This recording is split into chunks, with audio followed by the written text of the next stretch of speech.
Previously on Podcastodon. Stop wasting your time. My tiny pussy is waiting for your sweet hot cum.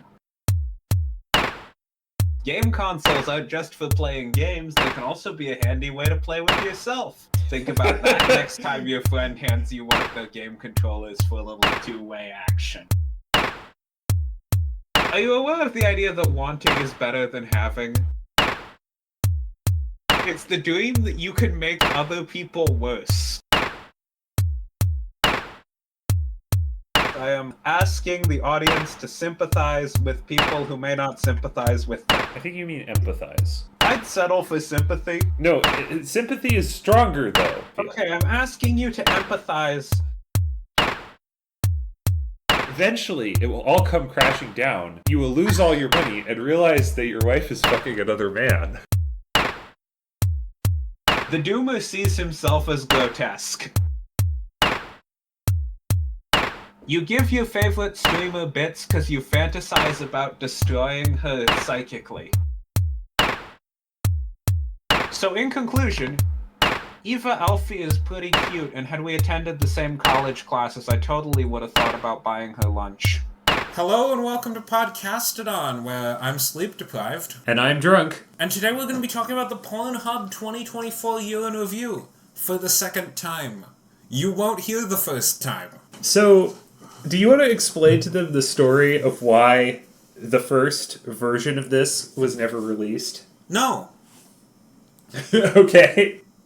So, the Pornhub 2024 year in review. In review. Yes, the Pornhub 2024 year in rebuke. Yeah. So, do you have talking points? I have no talking points. I did not get a chance to read this again. I have like a vague beginning of a talking point, but it's vague. I have talking points. Okay. Or do you want to start with yours in case you forget? Alright, so my basic vague talking point. This was actually in the Transgender Day of Visibility 2025 stats, and because I did look at that, we might get to see some stuff about this in the 2024 year in review. But if you look at the Transgender Day of Visibility stats for 2025, at the very bottom, there is a graph of demographic popularity of transgender porn. And what's interesting about this is that young people seem to view trans porn less than older people. It's a sort of a weird curve, but basically the number of people viewing trans porn goes up with age, with the most being the 65 and older age group, who seemingly are 28% more likely to view trans porn. Well, that's interesting, because I'm between the ages of 18 and 24 and don't watch trans porn.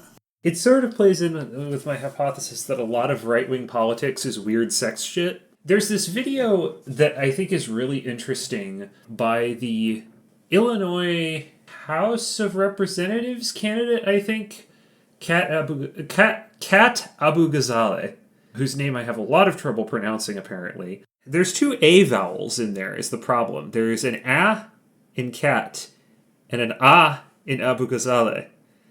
And my throat does not want to do that. She has this video called, Republicans Can't Stop Being Weird About Me, or something, where, there's this guy who wrote, a magazine article or something, using very, very, sexual language. Not, explicit, but, I saw the phrase sultry voice on the thumbnail. Yeah, that's the vibe. And, charming but ultimately destructive, I think, was one of the phrases that was used. I don't think that this idea is fully formed yet, but I think there's, a complex there, somehow. I have two things I want to bring up. One, this reminds me of a thing that was not related that much to contemporary politics. One time I was listening to a podcast by some lawyers. It was the A-Lab podcast, All Lawyers Are Bastards.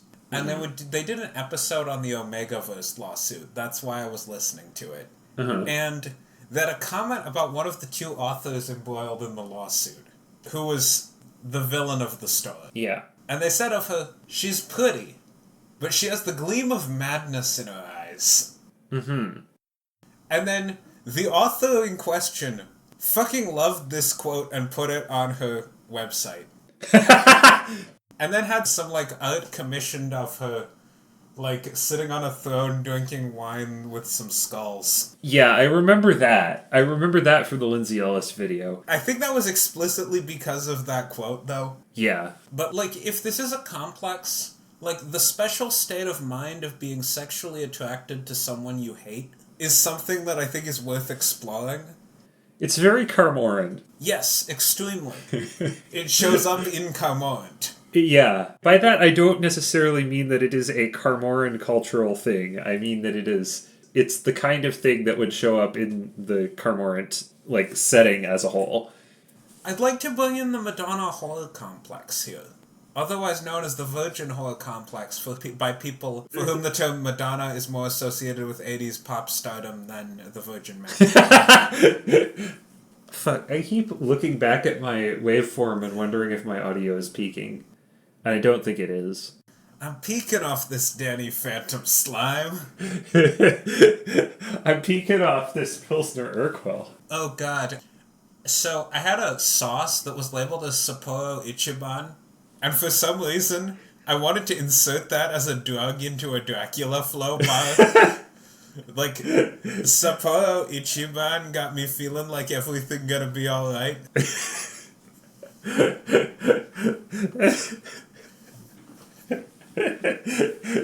We doing this Midwest demilitarized zone Rust Belt Sapporo Ichiban nonsense. Yes, exactly. So going back to the Madonna horror complex thing. There's also a thing that I made up in the car today that works sort of for this. It gets at a related concept, which is that I decided in the Xathian language. For those of you who don't know, Xathian is a conlang from a side project of this person. Yeah, in Xathian, there is an expression, she does not shit, for somebody who is so pure and morally perfect that they are unable to relate to your problems. That's pretty good. And I just think that the phrase such and so does not shit is very funny. So I think this is going in the Jones writing, the question of this sexual complex. Yeah, it's somebody you're sexually attracted to, you hate, and you think is better than you. Like you're in the wrong. I don't know about that last one. That can vary. I think that also, like, the envy of, like, moral purity is also, like, it's also a complex. I don't know if it's the same complex, but it is a complex. It seems self-congratulatory to assume that a lot of right-wingers envy us for our moral purity. That's fair, but mostly I just wanted to use that phrase. She does not shit. Yes. So does not shit. But where I'm going with this about the Madonna horror complex is I associate this with heterosexual men. You can either view women in completely sexual or completely non-sexual terms. Yeah. And that's the thing, is that, like, there are a lot of people, a lot of women, that fall into this category of, I am cognizant that this person is very attractive, but I respect them too much to be attracted to them. Mm-hmm. So, this is weird because it makes it sound like Sarah Zed is one of my personal heroes, but... I like that you need to give that disclaimer. But the thing is, it felt deeply weird. It's like, oh, I don't like Sarah Zed that much. No, I do. She's not one of my personal heroes. I do, but I don't want... Sarah Zed kind of sucks, saying honestly. I respect her makes it sound like she's, like, achieved something monumental.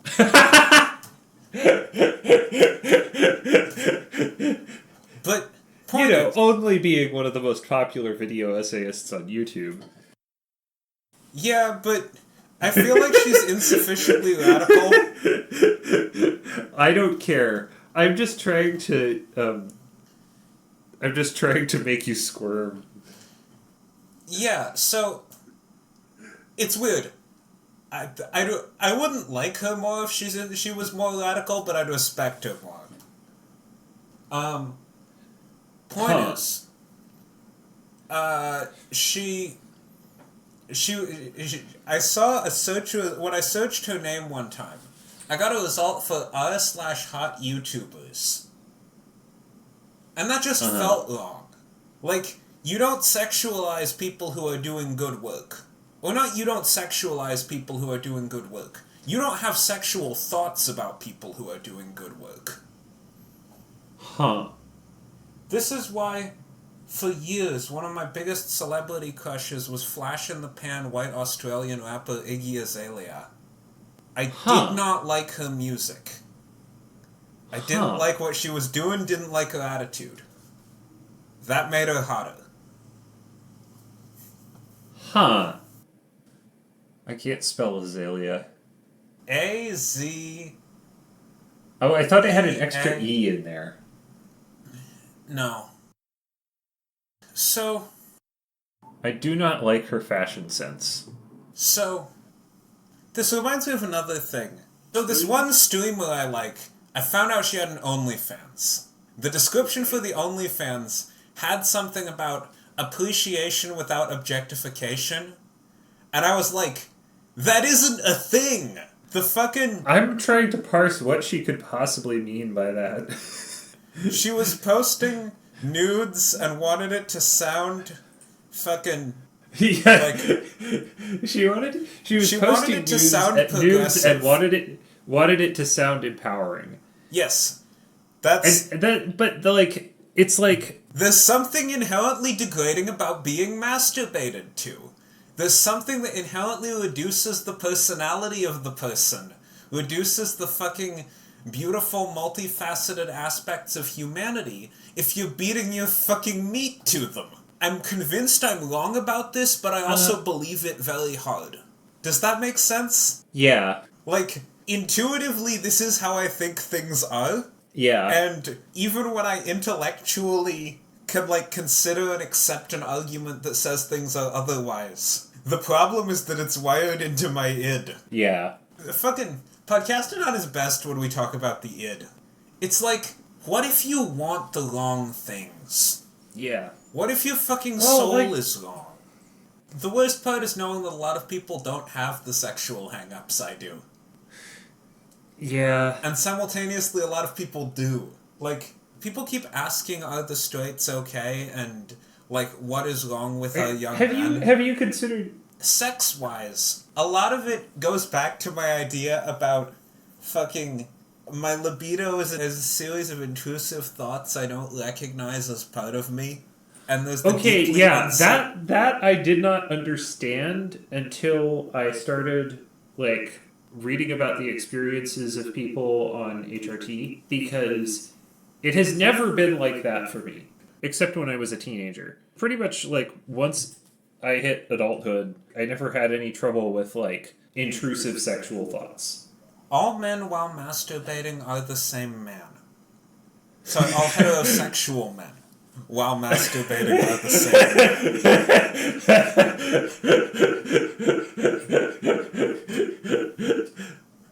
man.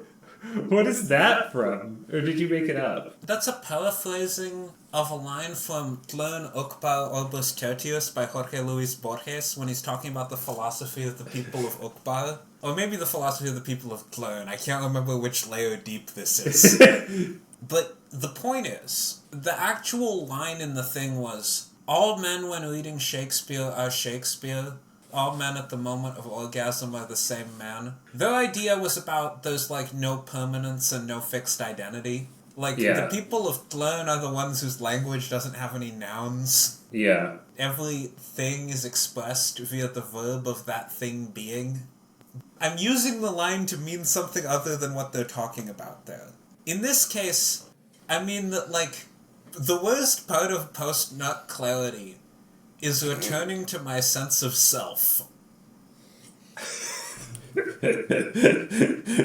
That's like some Evangelion Dracula flow shit. That's peak podcasting on as far as I'm concerned. The phrase, the worst part about post-nut clarity is returning to my sense of self.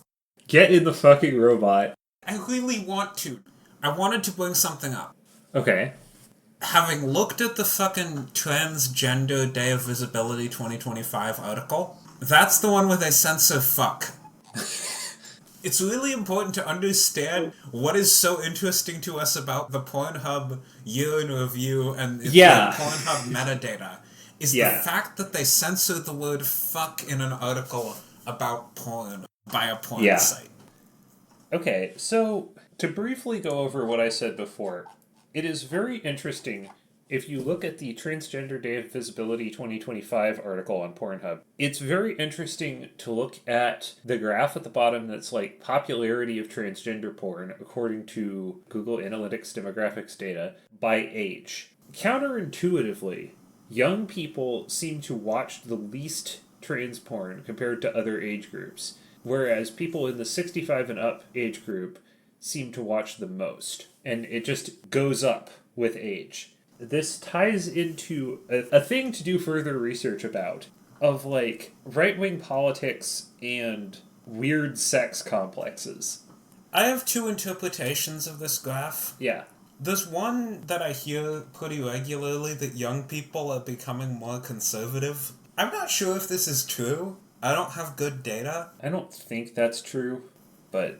The alternative is that people who are older are still more conservative, and they're into it because it feels more perverse, which is the reason a lot of fetishes are things. Yeah. The other thing that I want to point out is just how low in popularity trans men are on any of these searches. Yes. This is something that we've both... This is not a new observation, but it's something we've both talked about a lot, is how the world seems to forget that trans men exist.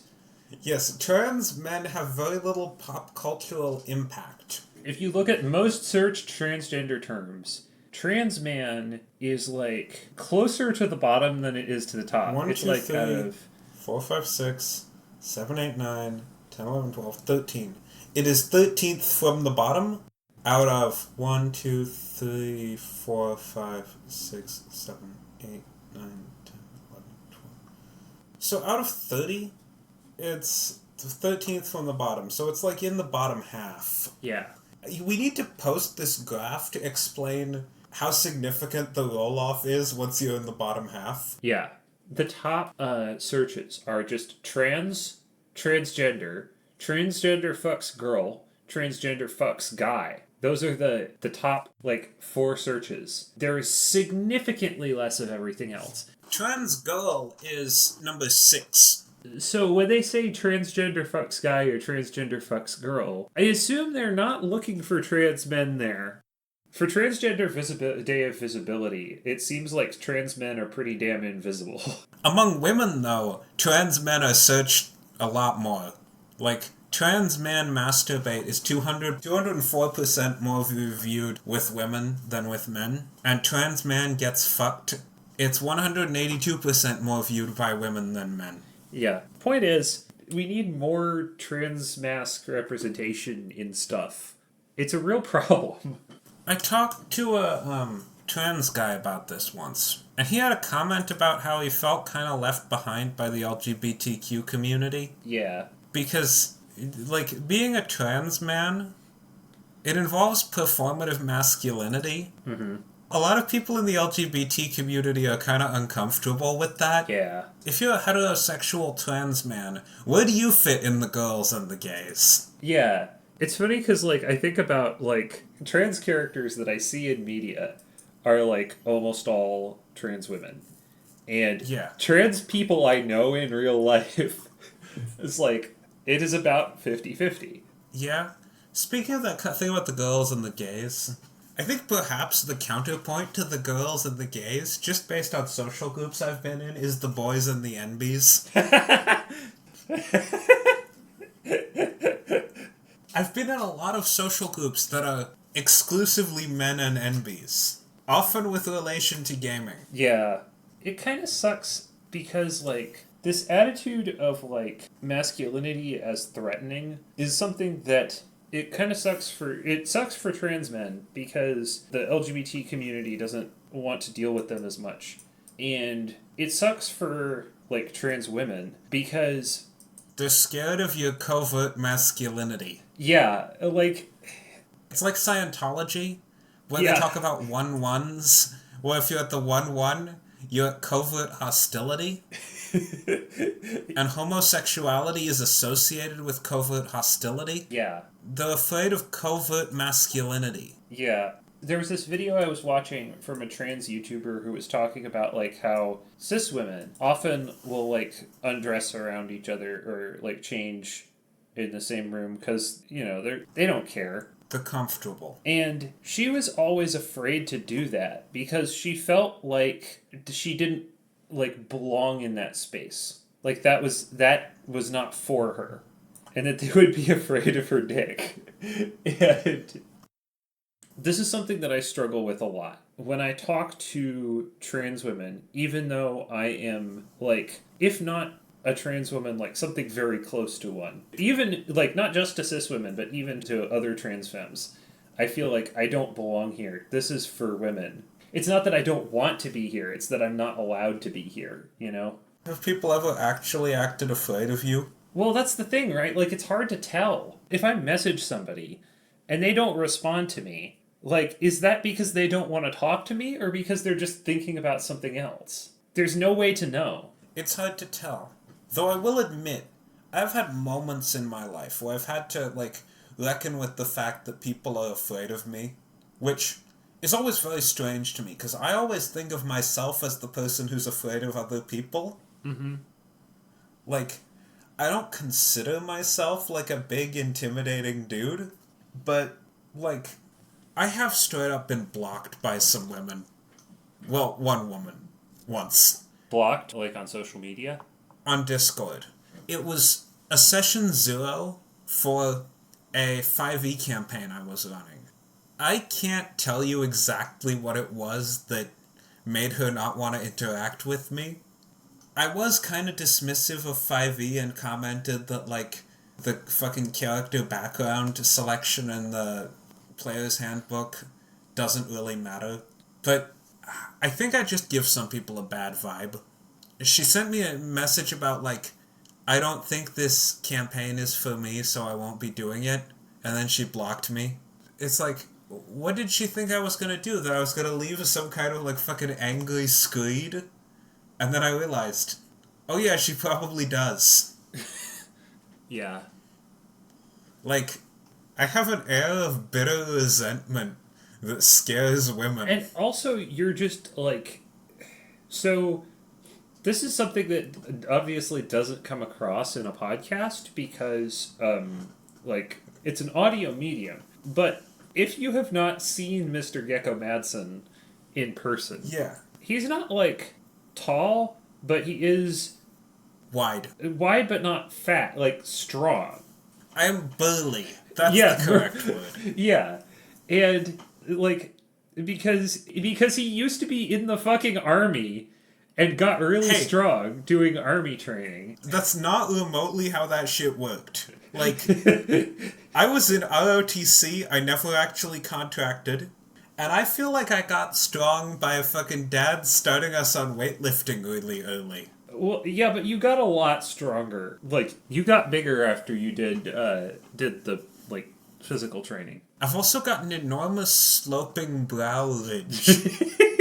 I have a Neanderthal forehead that keeps my eyes in half shadow. That, like, Nazi diagram of, like, the Untermensch. The Untermensch. I look like the Slavic Untermensch. Hold on a second. This is another thing we need to put in the notes. This is not the one that I was thinking of, but it's this picture of this, like, very, very Eastern European looking man. Yes, he's like me but fatter. Yeah. My point is, I give people a bad vibe sometimes. Especially right now, because I've got a beard going. Do you have your head shaved? No, that's going back. Okay. Though the fact that I have an obviously cheap haircut doesn't really, like... It's better than me being bald, but, like, only somewhat.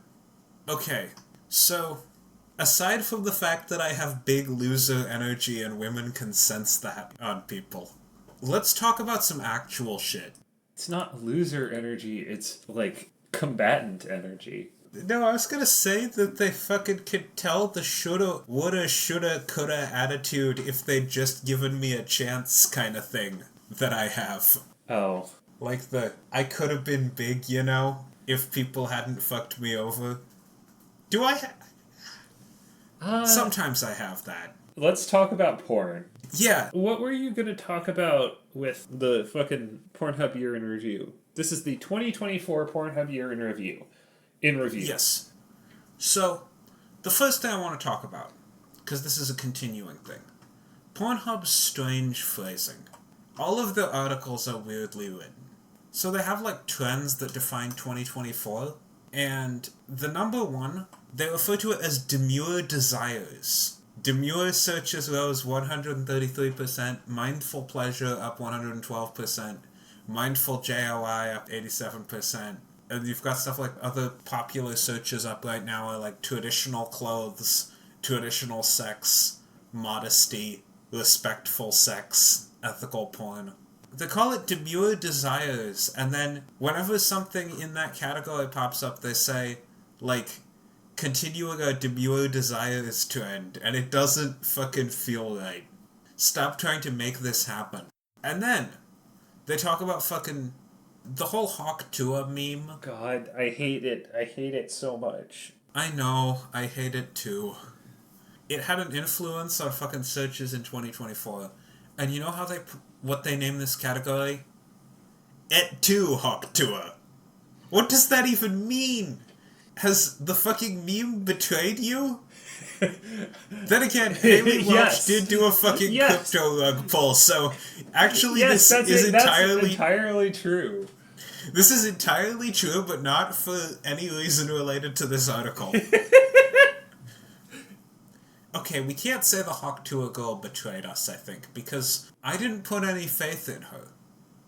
She didn't betray me. She betrayed someone. She betrayed some people who tried to buy crypto from her. Or people who expected her to not run a scam. She betrayed all of the people who expected her to not use her newfound fame to do a crypto rug pull. So yes, they're entirely right. Et tu, Hawk Tuah. You know what it feels like, though? What? I've been listening to Behind the Bastards a lot, and they did an episode about the creator of Dennis the Menace. He named his fucking autobiography The Merchant of Dennis the Menace. Which is like, you're just taking an idiom. Yeah. You're putting stuff that's relevant in the idiom, but the idiom is not appropriate for the situation. Because while the guy was technically the fucking creator of Dennis the Menace, and he fucking sold it, it has nothing to do with the Merchant of Venice. Like, it's a weird use of the thing. And honestly, it might be brilliant because it's stuck in my head. Yeah. It might actually be a great title for an autobiography, because I have not forgotten it. But my point is, they're just taking an idiom and fucking throwing it together with something that's relevant, but the idiom itself isn't relevant. Yeah, they just keep doing this. They just keep trying to coin phrases to describe trends, and none of them are good. Mm-hmm. Here's another example of this strange phrasing about Hawk Tuah. If you weren't living under a rock this year, you no doubt heard the phrase Hawk Tuah, an instant viral hit that took pop culture by storm. Sexually charged, pleasantly shocking, and all-around fun. The woman behind the phrase, Haley Welch. I almost said the woman behind the phrase Haley Welch. Became an overnight sensation when she answered the question, what's the one move in bed that makes a man go crazy every time? It's this fucking slick, positive marketing speak that really gets back to the central theme of these Pornhub episodes that we do sometimes, which is, you have a company trying to legitimize itself. Yeah. And you see this in other kinds of companies, like fucking entertainment industry, online gambling, any random number of things. People use a special kind of talk and spin when they're trying to get investors into something they think investors won't want to invest in. Yeah. Other classic phrases. The word Pinay is a noun for a woman of Filipino origin or descent, because Pinay was up as a search. Yeah. And I'm like, I don't know, that phrase feels like it could be shorter. Yeah. Also, they spelled descent decent. So I think that would be the word pine is a noun for a woman of Filipino origin or decent. Yeah. You can compensate for not being Filipino by at least Being decent. I try. I try to be decent because I know that it'll make me equal to being Filipino. If you can't be Filipino, at least you can be decent. Actually, that's unfortunate because that means that, like, do Filipino people have some kind of fucking moral get-out-of-jail-free card because they're not obliged to be decent? Yes, it's called the Filipino exemption. I mean, that's how Ferdinand Marcos did shit. This is a history joke that I'm too uneducated to get. Yeah, he was the fucking dictator of the Philippines for a number of years. Here's another example of weird fucking writing. Angela White's versatility is part of the reason why she's a fan favorite. Her ability to step into any role, any position, and meet her fellow performers with enthusiasm and presence makes for a superb viewing experience. It sounds like they're talking sports. Yeah. And that was a quote from Dakota Lampin, a contributor at the Sexual Wellness Center. We'll come back to the Sexual Wellness Center. I hate how everything is a center. Yeah? And wellness. Yeah. Everything is a center. I think that if you are naming an organization and you have to use the word center, it's like a code smell. I don't know if you're familiar with the concept of code smells in programming. I'm not. It doesn't mean that the code is bad, but it means that something bad is likely going on. Yeah. It makes me think there are gonna be Pornhub trading cards with stats on them. You know that at the end of Stardust Crusaders, the third JoJo arc, or of each episode in that arc, they show like a stat block for like a stand that shows up in that episode. No. Let me see if I can find an example. Yeah. Can we get some of these for Eva, Alfie, and fucking Project Melody and shit? Is Project Melody even on Pornhub? No. But she does do porn, so we can have trading cards made of her. I'm sure Project Melody would be happy to have trading cards made of her. Fuck. I don't really want to figure out how the license rights work on that. Actually, no, fuck that. I do want to figure out how to license porn trading cards. Well, okay, it's probably significantly easier for Project Melody than a lot of other porn stars because you have to go through VShojo to do that instead of like whatever company they work for. And VShojo, I think, is probably a lot easier to work with. Yes. I mean, if there's one thing about VTubers that's great, they're available. Be glad we didn't record you're not listening to the version, Freudian slip. Be glad you're not listening to The Virgin, my favorite 80s rock band, The Virgin. Oh, I was gonna say it's a radio station, The Virgin 109 FM. Where we bring you only the most fucking, like, doomer-pilled, incel-pilled music. It's just fucking non-stop Andrew WK, fucking Death Clips, Sabaton, like... Bunch of Molchat Doma. Yeah. Fucking Powerwolf. Is Kanye incel music now? I'm not sure Kanye is music for anyone now. No. So, more great lines for times when people are on Pornhub the most, and thus times when people are masturbating, probably. Yeah. The most popular day is Monday, when people are settling in for the week and looking to take a load off. I will actually appreciate the subtle innuendo here. Yeah. Well played. Oh god, going back to why I was talking about The Virgin. So, be glad you're not listening to the version we recorded before, because that was recorded when I was crushing hard on the YouTuber Cottontail VA. Like, total simp. Okay, but, like, that's, like, good taste, though. The fact that it's understandable doesn't mean that it didn't mean that I said things that were, like, boring. I think simping made me a less interesting person. So, yeah, they're talking about people masturbating, and then a statisticians reported that the world came together the most on 10 p.m. on August the 27th. The time when traffic was the highest throughout the entire year. That sounds weirdly like some kind of early internet, like 4chan bit. Like, the idea of when the world came together 10 p.m. on August the 27th. Like, I can totally imagine a bunch of dudes on a forum coordinating all masturbating at the same time on the same day. As some kind of bizarre project. Oh my god. Okay, so... Yeah? So yeah, we've established that the language of Pornhub is very strange. I'm gonna do a lightning round. Okay. Overall, lesbian is an extremely popular category and a common fantasy among straight men, who make up a large portion of viewers on Pornhub. You don't say! The categories viewed the longest included massage. Who doesn't want a massage to keep going?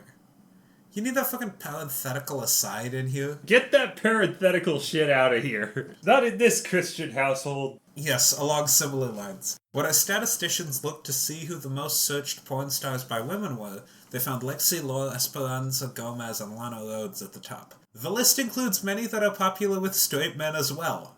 Again, you don't say. It's almost like Gen Z is watching Pornhub for the podcasts, like boomers read Playboy for the articles. This is about the popularity of safe-for-work material on Pornhub. Also, why do they keep saying no doubt? For some reason. Like, 5 times. 5 times in this thing. Like, if you weren't living under a rock this year, no doubt you heard the phrase Hawk Tuah. As you no doubt already know, fucking no doubt contributing to the popularity of this category. For some reason they use the phrase no doubt 5 times in a short article. That's bad. Or at least like a weird writing tick. Yeah. This feels like AI, but like, ChatGPT did not exist at the time when they started doing this. It's just always been like this. It's been like this since before ChatGPT was big. Yeah. So the thing is, like, this is not like ChatGPT. This is like the stuff that ChatGPT was trained on. Oh, fuck. What if they have a proprietary LLM? No. Okay. They have the poor person's proprietary LLM, which is a stoned college dude. Yeah, I could fucking write this. It's like some, like, poor communications major who, like, was desperate for a job, and they hired them to, like, essentially keep bullshitting essays. Yes. With many white-collar employees developing hybrid working conditions or returning to in-office entirely, people may have started to develop work crushes again. It's one thing being behind a screen in meetings, but when you're back in office, those sparks might turn into flames, and our statisticians saw this unfolding in real time. I'm imagining a fucking Pornhub command center that looks like the fucking Apollo program command center as statisticians, like, run around yelling at each other that fucking people in offices want to fuck. And they've got, like, some kind of ticker tape printed thing that looks like a polygraph, or, like, some kind of early computer screen that looks like a heart rate monitor, Yeah. where they can see the number of people searching for coworker-related porn going up. Like, that's how I envision this. I take issue with this because, like, for me, it's often the opposite. Where I see somebody on a call, and it's like, the blurriness of the call, they look good. And then when I see them in person, it's like, why did I ever think this person was hot? It's like how you put Vaseline on a lens in, like, 60s or earlier movies where they were looking at somebody and you wanted to make them look hot. They did this in fucking original series Star Trek from time to time. That's the effect of the fucking low-quality camera. Yeah.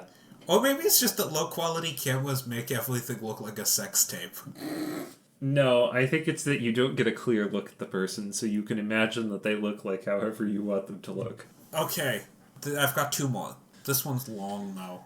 The fact that it's unnecessarily long is the reason why this is here. 8 minutes for reality speaks to people having and experiencing fantasies that could happen in real life. I believe online dating is responsible for the interest in this category. People are longing to have physical connection with someone, said sexual wellness contributor Courtney Warren Brame. We want to be swept off our feet. We want to feel safe to explore fantasies, but the comfort level and experience of approaching people and being approached has changed so much to where it is extremely rare to see. The fact that people are, like, watching reality porn for longer periods of time could have been explained in less sentences.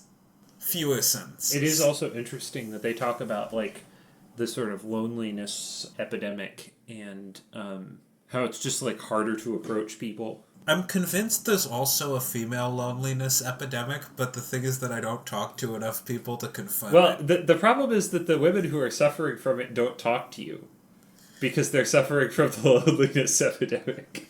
Of the handful of women my age that I know, of the 2 women my age that I know, one of them does seem to be cripplingly fucking lonely. Like, I am the only person she talks to. But, like, fucking, that's one data point. Yeah. Not statistically significant. Also, she's one of those people I talked about when we were talking about the virgin horror complex of somebody I respect and like too much to be sexually attracted to. Yeah. Maybe it's the other way around, and I've been able to strike up such a good friendship with her because of the fact that I'm not remotely sexually attracted to her. Have you considered that you're just a dom? Oh, I've considered that. So, okay, I want to give you the last one. Yeah. I'm saving the worst for last. This is about Ukrainian porn viewing habits. About the fact that they're still watching Russian porn. In quantity. Yeah. Even at a time when the countries are at war with one another, the Ukrainian people are still curious what their neighbors are doing sexually. Okay, so I hate this sentence. So, we're not political, but that seems a bit out of touch. Like, Russia just has the largest porn industry in Eastern Europe. Yeah. People are used to watching Russian porn. When I watch porn, it's often Russian. There's a fuck ton of Russian porn. So now on to another more interesting, equally interesting point of discussion. I have a thought. The Pornhub writing staff is looking at a wide berth of counterculture shallowly. Yeah. They have all this data, but they lack the context to understand it. So this one is only sort of in that category. Like, they're not trying to interpret this one, but it's just interesting. Is one of the top trans performers on their ranking is named Puppy Girl XO. Puppy Girl / Puppy Boy is a specific sex archetype in certain online trans circles. Yes. Not necessarily related to pet play, from what I can tell. From what I have seen, it usually is. Okay, but that phrasing is seems to be a trans thing. Yeah. Like the term puppy boy. That's just interesting because I'm able to recognize that as a piece of trans community jargon. Yeah. Just kind of sitting there in an article that's not otherwise in the fucking culture. Yeah. I saw a post about, like it's all puppy girls now. Where have all the cat girls gone? So the thing about people like... Okay, no, not that yet. They don't understand the role of tradition in Rule 34. They talk about Harley Quinn being popular, no doubt due to her new movie, which... Yeah, no. It's the fucking Joker 2 in 2024. I don't think anyone watched the Joker 2. But she'd been Rule 34 for decades to the point where it's basically part of her character. Yeah. Also, the people who grew up with Batman the Animated Series are all adults now. Yeah. I think that's probably more of a factor in her being so high on the list than the movie. I mean, they had, like, an official Harley Quinn fetish comic. Yes. It's not the why that bothers me, it's the how. Then there's another example of them looking at counterculture shallowly. There's this section where they're talking about MILFs, where Courtney Warren Brame, who is a yoga-informed emotional wellness practitioner who also runs the nonprofit organization Something Positive for Positive People, said, MILF being the most viewed category sort of deconstructs the idea that men are attracted to youth and fertility according to the manosphere and red pill content. I'd argue that it doesn't. It doesn't deconstruct that idea. Some hardcore red pill guys might be anti-MILF for fertility's sake, but I think the majority of red pill dudes are going to fap to whatever the hell they feel like. Because it's not real. And also because that's not what it's about for most red pill guys. It's mostly the promise of getting money and fucking a lot, you know? Yeah, and it's like... And even if you are, like, anti-MILF or something in real life, that doesn't mean that you have to be anti-MILF in porn. Porn and real life are not the same. Yes. The other thing I put in my notes here is... The psychologists will talk about the appeal of MILFs in reality, but no one's out here explaining Fuda hentai. Like, there is stuff on Pornhub that they just don't talk about. Admittedly, that might be because the searches are too low. Yeah, because not enough people search for it. I would love to see them try to talk about, like, some of the more esoteric hentai tags. Or some of the less esoteric hentai tags. I'd like to see them try to talk about NTR. Or fucking time stop. Yeah. Fucking corruption. Like, even that less esoteric stuff would fucking challenge them. Or ugly bastards. Ugly bastards are a whole thing. It would be hard for them to talk about something that's basically mean-spirited. Yeah. Like, ugly bastard, you either have ill will towards the audience, the guy doing the fucking, or the woman getting fucked. There's not a lot positive in it. That's part of the fetish. Yeah. Also, when they talk about fucking... They have a section called the fucking Secret Lives of Pornhub Wives, and they talk about the appeal of wives of, like... Dr. Lori Betito, one of the sexual wellness centers people, said, "It appears it signifies putting back excitement and trying to keep the fantasy alive even after putting a ring on it." No, I think it's about other people's wives. Yeah. I think the reason they're looking for wives is that they want cheating. Yeah. And corruption. They want cucking. Women who should theoretically know better. Yeah. Do you get my idea that the analytics give us a wide berth of counterculture shallowly? Yeah. You can look at the thing, but you don't know the context for it. I'd say that's one of the things. Like, even the sex psychologist person that they bring on, Lori Betito, she's coming at it from the fucking therapeutic angle, I think. But she doesn't understand the fucking... She's not what the culture's feeling. She doesn't understand the fucking. She doesn't understand the Kumas, I think. Yeah. I think she understands the fucking. I think she doesn't understand the masturbators. Yeah. I thought I saw something somewhere about somebody arguing about whether Coomer was a slur. And I'm like, come on. Or Gooner. Gooner was the thing that I was thinking of. Okay, because people felt that the, like, Kuma Wojak looked like an anti-Semitic caricature. Oh, yeah, I can kind of see it. Okay, just one thing. I found a meme of the 20-year-old Kuma, and it just has one really fucking good line. Shows the duality of man merely by his existence. I don't know what they're fucking talking about, but maybe it's just his overdeveloped right arm. But yeah, it's not about sex in marriage. It's about other people's wives. It's about cheating. My next talking point is, Pornhub Sexual Wellness Center feels like one of the foundations corrupt politicians set up to legitimize themselves. I've got a sampler of fucking stuff from this. I'm gonna send you a link to the page of one Dakota Rampin. Dakota Rampin, founder of Get Real with Dakota, is a spicy sexuality educator, tough love relationship coach, massage candle maker, and sex toy seller based in New Jersey. I feel like a massage candle is probably a euphemism for a dildo. Yeah. That's the only thing I can think of it being. Because if it's an actual candle, that just opens too many questions. Yeah. It just raises too many questions. Dakota's work focuses on normalizing taboo topics with the help of tough love.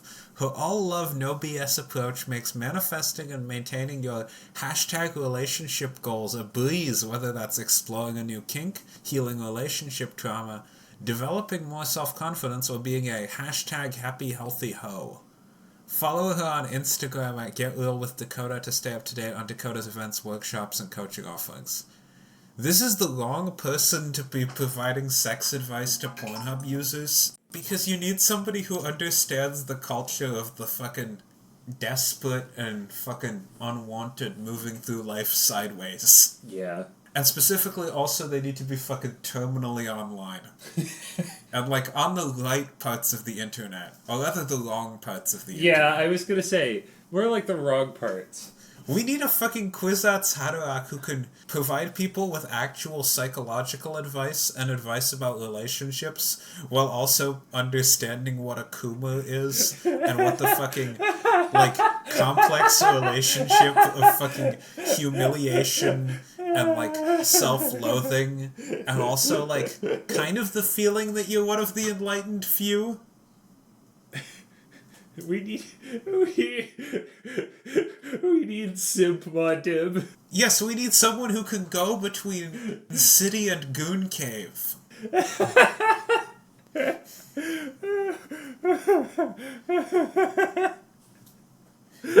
man who can both dispense psychological advice and knows to fucking put on the boots of his still suit the correct way.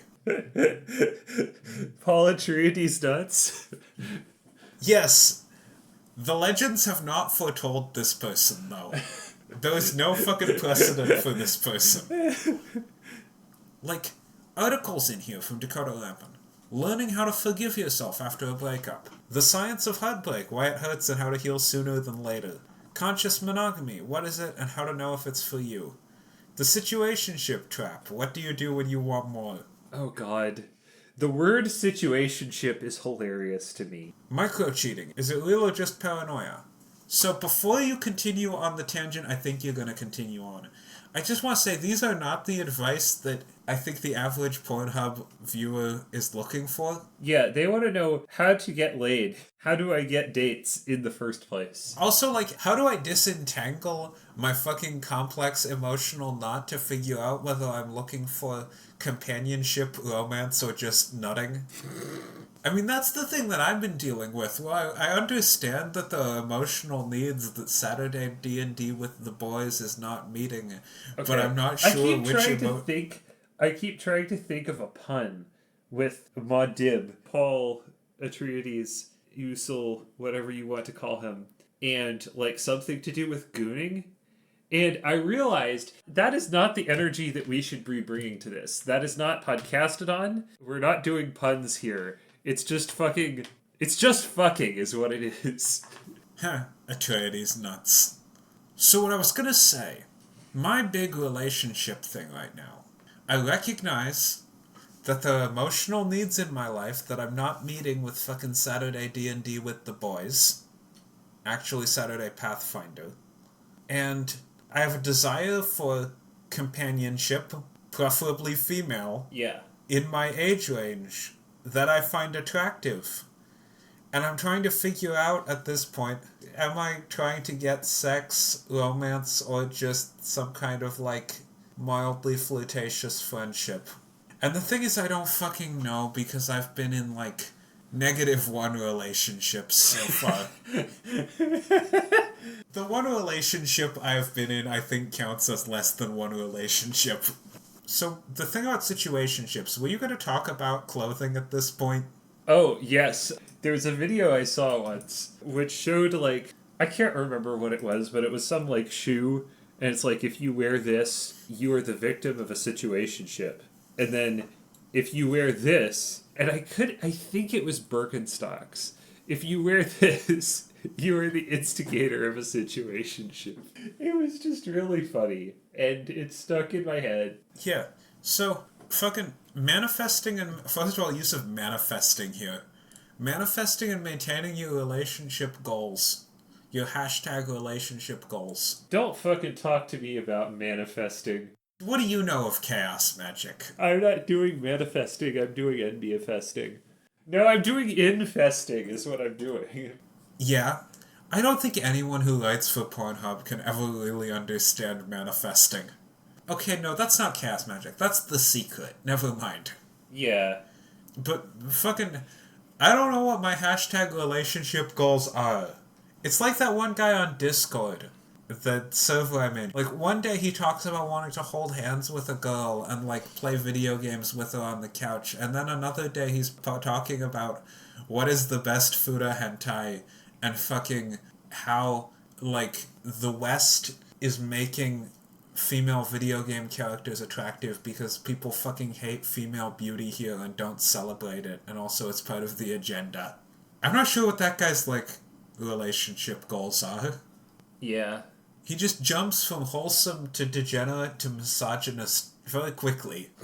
I mean, I understand that fucking porn is porn and relationship goals are relationship goals, but it still strikes me as weird. But also, the guy talking about how, like, South Korea is a country that really celebrates female beauty, and his example of that is the fact that parents will give their daughters money for plastic surgery. Yeah. I'm like, you're celebrating female beauty, but trying to change how women look. Yeah. Also, being a hashtag happy healthy hoe. That is both not achievable, for most of the people reading this, and also not probably what they're looking for. Then again, given the amount of doomers who are also trans or closetedly trans, some of them might be trying to be a happy, healthy hoe. Yeah. So, now that we've just been clowning on this fucking random sex educator, take that, Dakota. Also, a photo looks stupid. Yeah, like, Dr. Lori Betito, who is a noted broadcaster, author, therapist, speaker, creator of 2 TED Talks, and president of the Sexual Health Network of Quebec, an author of the Sex Bible for people over 50. This feels like one of the scientists or charitable people that a fucking petro-state will bring into its fucking foundation to try to get people to visit Azerbaijan and cover I think up at some the point we have to talk embezzlement. about, like, why Pornhub is not, like, as nice as they're trying to seem. I want to be very clear about this. It's not because porn is bad. It's because they're the middleman. Yes, I was going to say, there's also an argument to be made that they're profiting off of human misery, which is a very straight male incel argument, but I think it's partly true. You think that people would not use Pornhub if they were not, like... Well, people in my specific subculture would probably be beating off less if things were going better for them. Yeah. Also just the fact that, like drinking, even when it's going well, masturbating just... there's the feeling of your life being sucked away. There's always a darkness. Like pulling at the edges of your mind. Pulling, you say. I don't really get that while masturbating. That's just a general thing. It takes on a different character for me when it comes to sex. Oh, I gotta tell you a quick story about me and relationships. Okay. So there's this female student that I've been talking to. Yeah. At my university. It's all going very well. She seems to be into me. She has this kind of manic energy when she talks to me that's fucking kind of endearing. Mm-hmm. I don't know if she gets it talking to other people. That's not the point. Point is, we make an agreement that we should get, like, coffee or something sometime. I don't actually drink coffee, but we should go get hot chocolate. Doesn't sound as good. Mm-hmm. I then fucking don't text her about it. I just sleep on it. And then the last week I ask if she's gonna be here through Friday, but she's leaving by then. Uh-huh. And I haven't texted her over the summer. What causes self-defeating behavior? Yeah. I have an aversion to completing things or achieving things. I've got to text her at some point. Oh god, there's this old Magic the Gathering article that's about this. I can't even remember what it's called, but if I find it, I'll tell you. Okay, that would be good. Going back to fucking why Pornhub is unethical, are you going to talk about the time they had to purge all of the underage porn off of the site?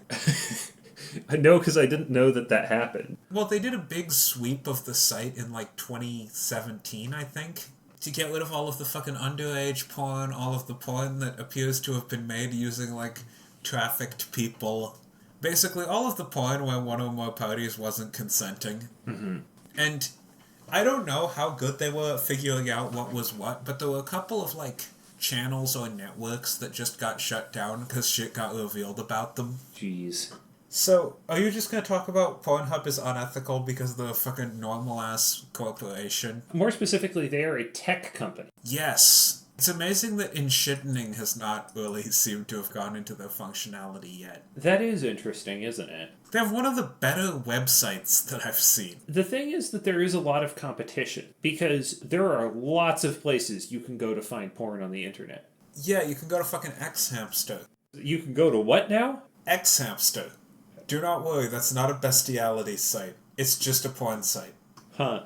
Actually, I think Pornhub may own them. One company owns a lot of porn sites. Interesting. But also they're competing against Discord and fucking Reddit and formerly Tumblr. Okay, I did not know that Discord was like a Distribution method for method for porn, but in retrospect, it doesn't surprise me at all. I did know about Reddit. That's usually where I go for porn. I don't, because I don't have an account on Reddit. So if you go to old Reddit, you do not have to be logged in to see 18 and up content. Oh, hell yeah. There was also a shortcut where you could get the old Reddit by doing www.reddit.com instead of www. That doesn't work anymore, but you could still do old.reddit.com. Okay, so I have a confession to make. I don't actually look at porn that often. I do, I don't know how you define that often. It's like once a month, maybe every couple months. I have a photorealistic imagination. Oh, okay. This is the thing they don't talk about in the fucking PBS material where they talk about the power of imagination. The ability to, like, jerk off just to mental images instead of, like, actual porn is apparently not common. Weird.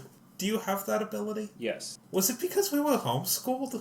I don't know. Is it because we were fucking raised to fucking make our own entertainment?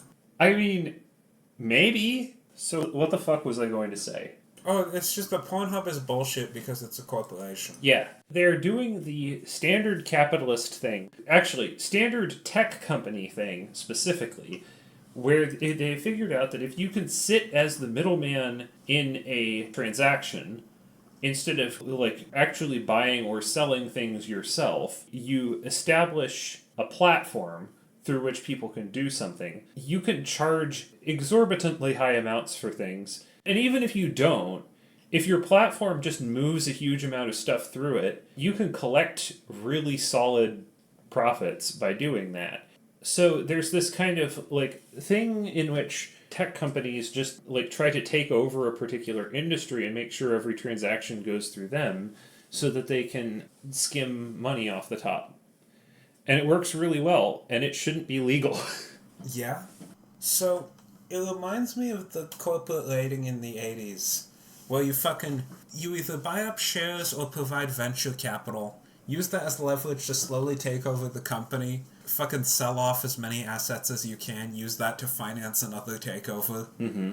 All of you should go watch SF Debris' The Rise and Fall of the Comics Empire, because I think it's one of the better, like, documentaries about business. I don't remember, like, any of the... Well, I do remember there was a lot of confusion about, like, trying to figure out who owned what part of Marvel. Well, the important thing to talk about is that there are people who are in the business of buying and owning companies. Not managing companies. Yeah. Buying and owning them. And this is tied into the business of financing companies, because it's remarkably similar.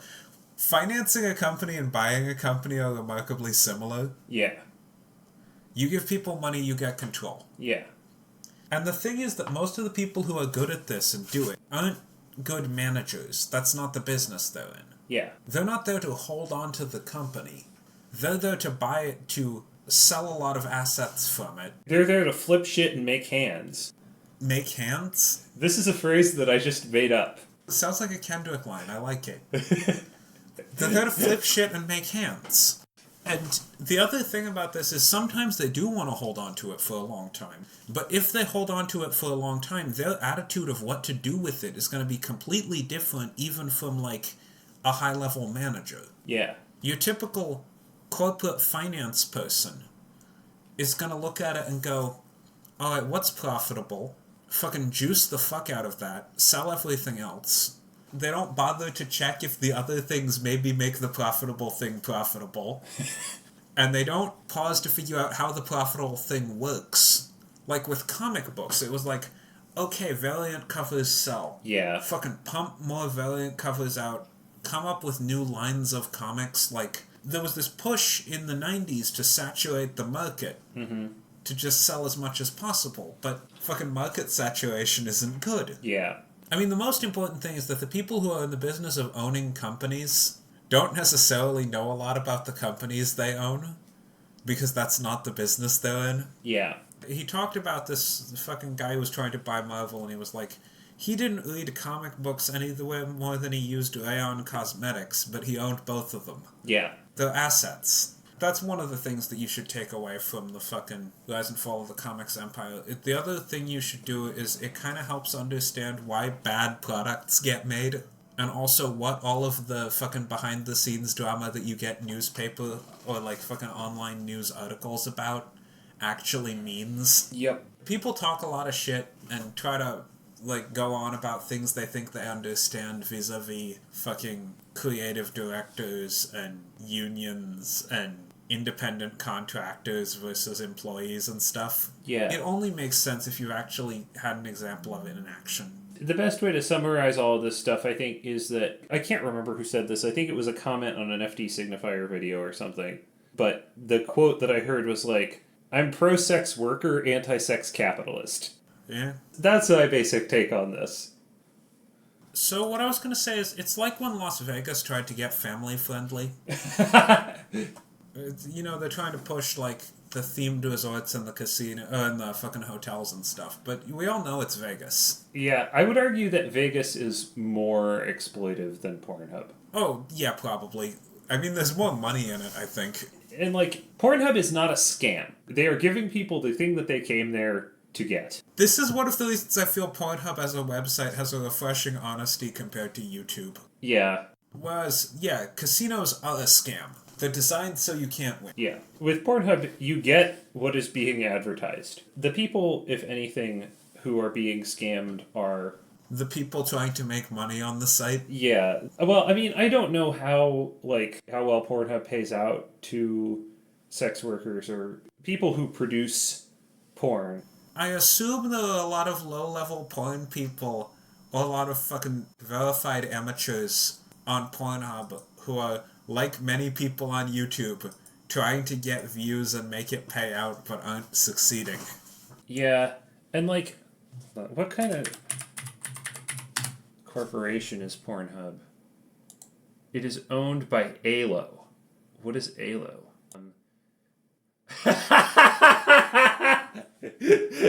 ALO is a Canadian multinational pornographic conglomerate owned by Canadian private equity firm Ethical Capital Partners. Oh, that's beautiful. That's fucking beautiful. In March 2023, ECP acquired ALO for an undisclosed sum. The transaction occurred following a series of lawsuits against ALO, formerly MindGeek, for hosting unlicensed or non-consensual content on its website. Yep. The thing about MindGeek is that MindGeek, as I understand it, comes from that fucking tech bro, like, web industry milieu. Like, they were, like, ground-level tech bros. Back when it was actually dudes in their fucking basements. I listened to a podcast series about Pornhub once.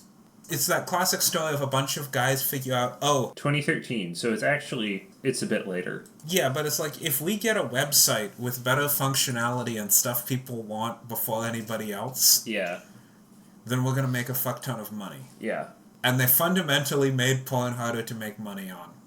And that changed over time. Like, the series was in 2014, back when stuff was getting fucking put on Pornhub, not by the people recording it a lot of the time, when a lot of it was just pirated. But, point being, it brings me to another point I wanted to talk about on Podcastodon. The future ain't what it used to be. When I was growing up, I had a lot of optimism that tech would help us solve problems without having to fucking talk to people when I didn't want to. It would give us solutions other than fucking boots on the ground politicking. Yeah. Trying to convince people of stuff and fucking going and handing out shit. But it didn't. Seeing the enshittening of the tech industry, which is full of stuff that I liked and believed in, is something, I feel like a big part of why Jones is the way it is. Mm-hmm. Like, we come from the same milieu as a lot of the ear people who went psycho. Yeah. Obviously, there's this whole class analysis thing of, like, you don't have that much in common with a billionaire. But I understand that I probably consumed a lot of the same media as Elon Musk. Yeah. Like, there was a fucking common late 2000s, 2010s internet ooze that we emerged out of, that a lot of bad shit emerged out of, and I miss the ooze. Yeah. There was some YouTube video I got recommended once that I didn't watch of, like, technology isn't fun anymore. Yeah. It feels like the fucking promise is gone. I read about 90s Silicon Valley and I still get hype because I've been in a fucking room with some dudes coming up with ideas for a project and it's always awesome. Yeah. Like when I did a game dev project for fucking end of the semester. And that's a heady fucking atmosphere. Yeah. And in this case, the thing that these guys made was a porn website that ended up being used to host fucking rape, and then they fucking sold it to a fucking Canadian, like, holdings company. A private equity firm, which I will remind you, is called Ethical Capital Partners. Yes, and then fucking... now they have to, like, start a foundation and hire a bunch of fucking, like, psychotherapists and stuff to appear responsible. Yeah. That's a sad arc. A lot of leftists don't find that sad because they never liked that kind of guy or that kind of fucking attitude, you know? I think a lot of people did like those kinds of guys and that kind of attitude, and they just don't want to admit that they did. A lot of communists, I've noticed, talk about, like, wanting a world without the profit motive, and they don't seem to be fans of tech or ambition. And I'm like, I believed in shit. Yeah. I think there's like a sizable subset of leftists who especially are in like writing or the creative fields and stuff who were always leery of tech and who were always leery of, again, some dudes in a room with a fucking dream to make a service. Yeah. But like, I am not a leftist because I'm an idealist, I'm a leftist because I'm a cynic.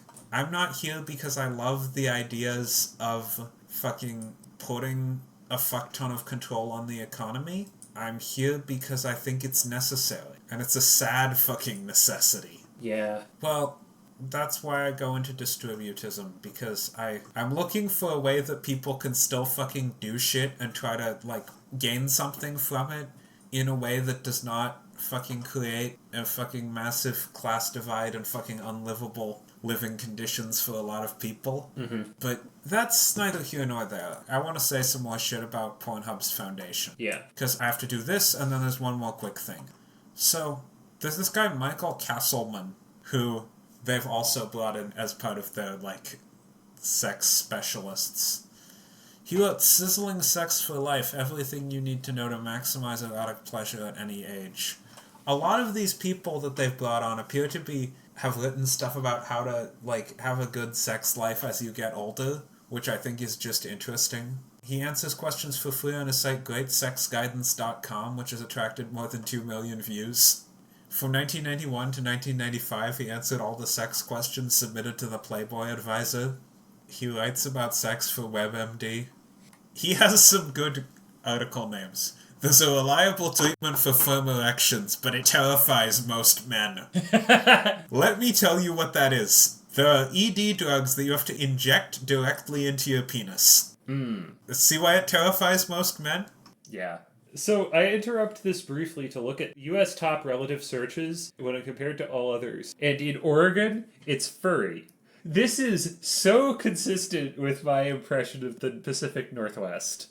Okay, so they then try to pitch, if you're not into, like, shooting ED drugs directly into your cock, they then try to pitch Outer Course, which was also pitched to me in one of the, like, teen sex ed books. Mm-hmm. For older couples who remain sexual, vaginal intercourse eventually becomes problematic. Fucking ED, menopause, etc. Fortunately, after kissing intercourse goodbye, good phrase, older lovers, actually couples of any age, can enjoy marvelous sex by embracing what sex therapists call outer course.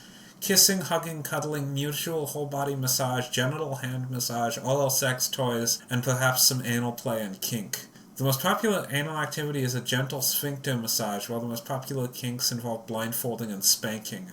It's important to note that, for male orgasm, an erection is not necessary. You think? I feel like this is something people know. I don't know. I would not, overestimate people's sex knowledge. Has fucking extremely premature ejaculation not entered the lexicon? I don't know. I think that you can't assume anything with regard to how much people... Fuck, I just said with regard to. You can't assume people know anything about sex. I hate the phrase with regard to. I'm trying not to say it. Okay, so...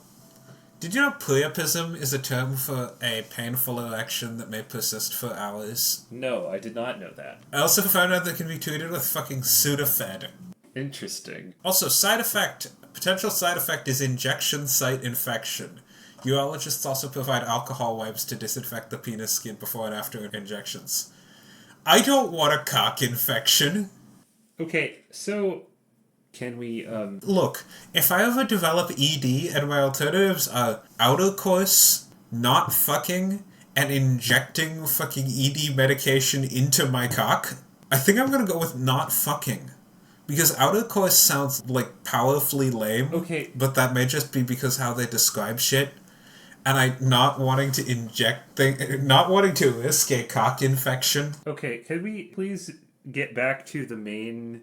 Can we please stop talking about injecting drugs into your cock? You told me to help you make this not too long to edit, and it's already over 2 hours. You're not going to want to edit it if it's too long, so I'm trying to get us on topic. Okay, so the Pornhub fucking sexual wellness center. First of all, the domain is pornhub.com/sex, which I think is hilarious.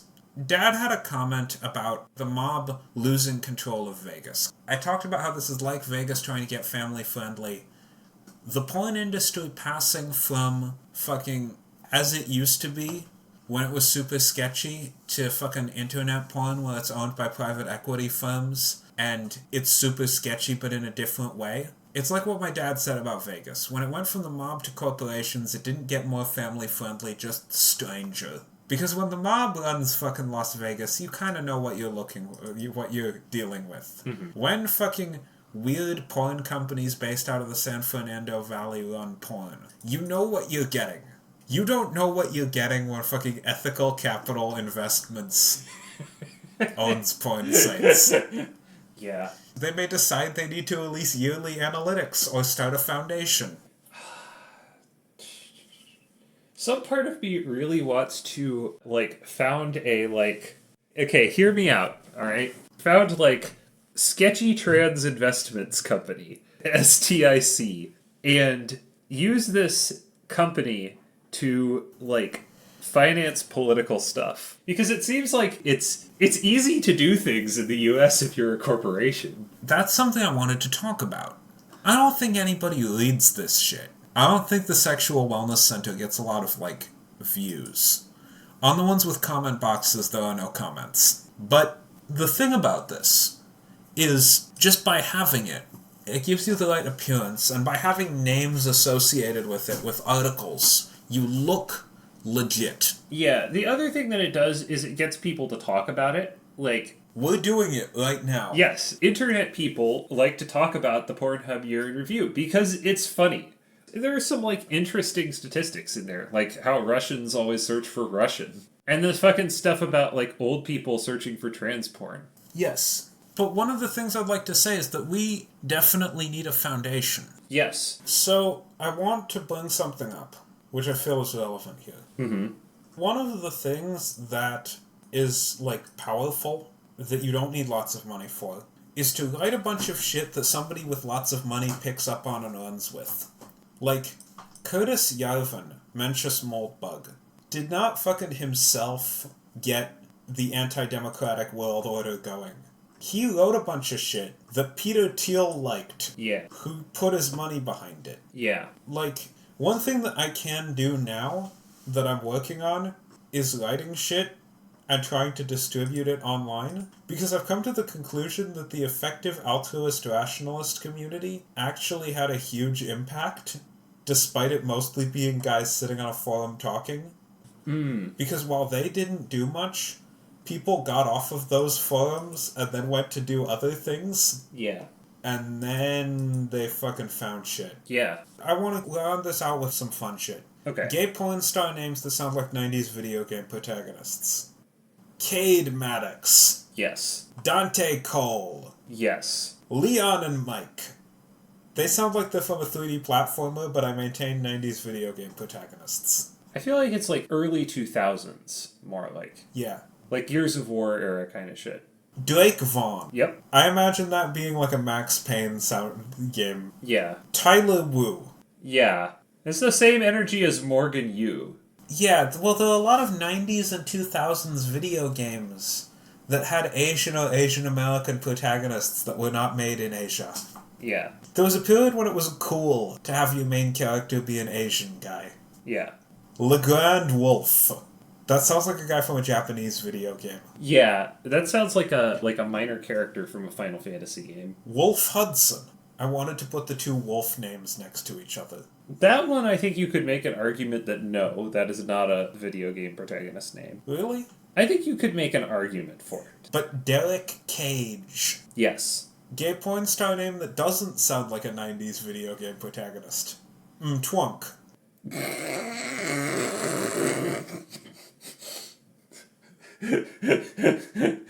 Yeah? Twunk. Yep. Last point. Trans porn stars do porn names differently. Yep. The aforementioned Puppy Girl XO. Yeah. NBNA Bunny. Yep. We've discussed this one before, but I originally thought it was NDA Bunny. Yeah. Melody Fluffington. Yep. Which I look at that, and even if it wasn't on the list, I would guess that person is trans. Okay. That is the kind of handle that a trans woman gives herself. Mm-hmm. And Trip Richards. Yeah. I'm not sure if that's a trans man or an NB, but Trip Richards. So yeah, that's my talking points. Also, I just want to point out Noah Way. I don't know if that name is particularly trans-coded. It's just great. Yeah. So I've been sleep deprived. I've been drunk. And you've been listening to Podcastodon. Fucking... There are 3 million, I think? There are over 6 million actively updating podcasts in the world. Thank you for listening to this one.